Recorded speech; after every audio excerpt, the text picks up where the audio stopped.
Katapusan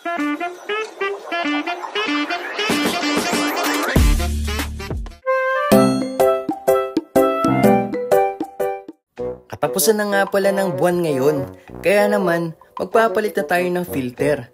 Ganito nga pala yung ginagawa ko kapag mini-maintenance natin itong ating water bendo. Ayan. Itong hose nga pala, dito nga pala dadalo yung mga dumi na galing dun sa ating filter. Ayan.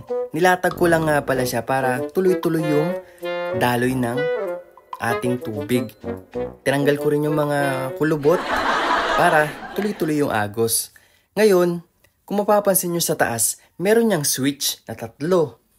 Bali, papunta doon sa ating water bendo, yung rinse, at yung backwash.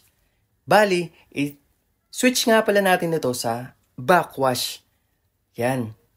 Para yung dumi ng ating filter ay mailabas niya. Ayan, kung mapapansin nyo, lumalabas na talaga yung ano niya, yung pinaka dumi. And kung mapapansin nyo, kitang-kita na yung dumi. Bali, tuloy-tuloy lang to. Patagalin mo lang to mga 15 to 30 minutes hanggang sa maging malinaw na yung nilalabas ng ating tubig.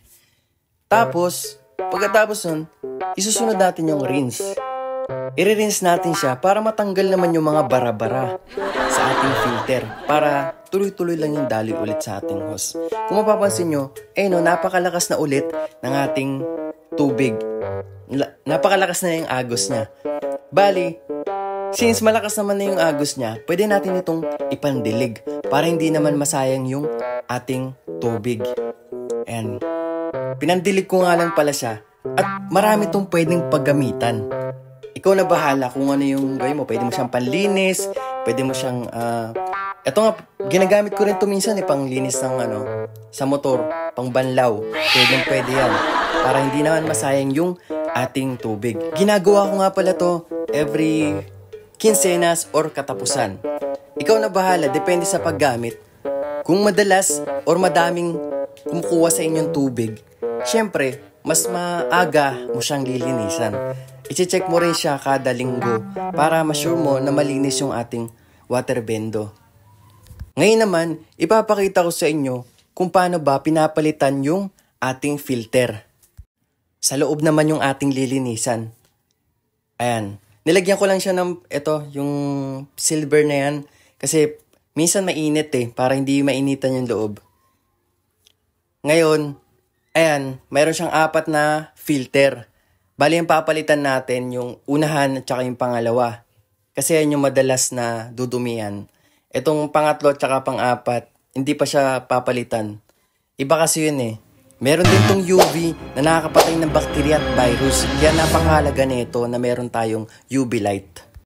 Meron din naman instruction dito Pero ipapakita ko na rin sa inyo kung paano ba tanggalin yung filter at palitan. Meron siyang pangtanggal na nakabuild talaga para dito. Ayan. Iangat nyo lang siya. Tapos iswitch nyo pakaliwa para mabuksan. Ayan. Pag nabuksan nyo na siya, pwede nyo na siyang kalasin gamit yung ating kamay. Ayan, para mas madali. Kung mapapansin nyo, hindi pa naman ganun kadumi yung ating filter sa loob. Kasi nga may filter tayo sa labas. Ito nga pala itsura niya, yung ating ipapalit na filter. Nabibili to sa Shopee or Lazada. Mura lang to. Nasa 30 to 50 pesos. Tapos yung ibang filter dito, yung nakikita nyo sa pangatlo tsaka sa pang-4, papalitan yan mga buwan naman siya, mga 3 months, ganun. Tapos yung gagawin natin para malak, i-turn lang natin sa kanan para malak. Kailangan mahigpit para hindi mag-leak yung ating tubig. Same process lang yung gagawin natin sa pangalawang filter.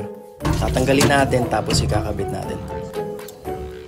Pagtapos natin, syempre, susubukan natin, ite-testing natin kung magli-leak yung ating filter. Kailangan kasi hindi siya magli-leak. At kailangan tuloy-tuloy yung ating tubig. Kasi mag-ano pa yun mag-refill pa yan Ayun mapapansin nyo, mag-refill pa yung filter natin. Kaya yung daloy ng tubig sa taas, pag naghulog ka, hindi pa ganun ka tuloy-tuloy. Yan. kailangan tuloy-tuloy lang yan. Kaya itetesting natin hanggang sa magtuloy-tuloy na siya. Pag ganyan na okay na, pag tuloy-tuloy na, pwede na yan. Malinis na yan. Ganun lang kasimple mag-maintenance.